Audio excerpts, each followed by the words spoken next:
I almost slept in. But when I got up to turn off my alarm and cancel my appointment, well, at that point, I was up.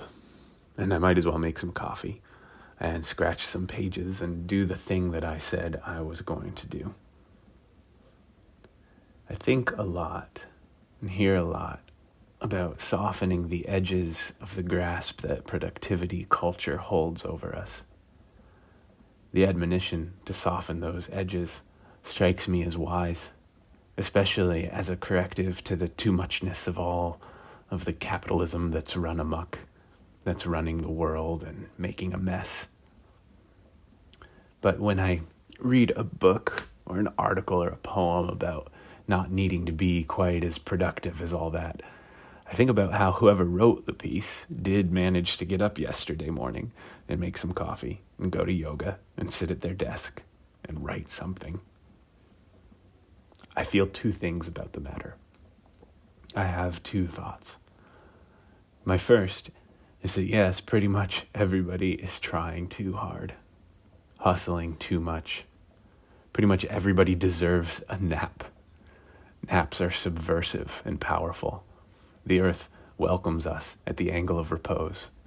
There's wisdom in letting a field lie fallow, in practicing unplug, in observing Sabbath, in being enough, in being a human being, not just a human doing, in letting the day suffice, in honoring the labor of nurture, in activating pleasure, following whims, the peace of wild things, in letting the soft animal of your body love what it loves.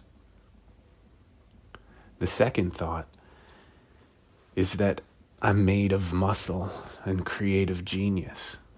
So are you. So are we each. And I relish some struggle. I like to work, to produce, to create, to make.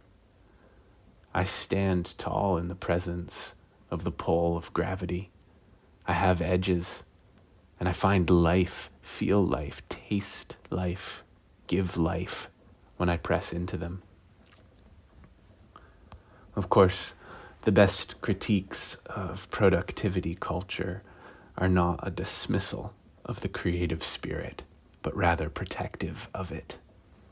The end goal of productivity culture is the accrual of passive income. The end goal of creativity is the active production of life. I like a world where we're all free from unnecessary struggle, free to make the creative contributions that we're here to make. How many of us are unnecessarily struggling through our days in order to produce things that aren't quite aligned with our creative edges? I drift toward utopian thinking when I start walking with such questions. I suppose, though, at the end of the day, when well applied, utopian thinking can be a very creative, even productive use of our time and imagination.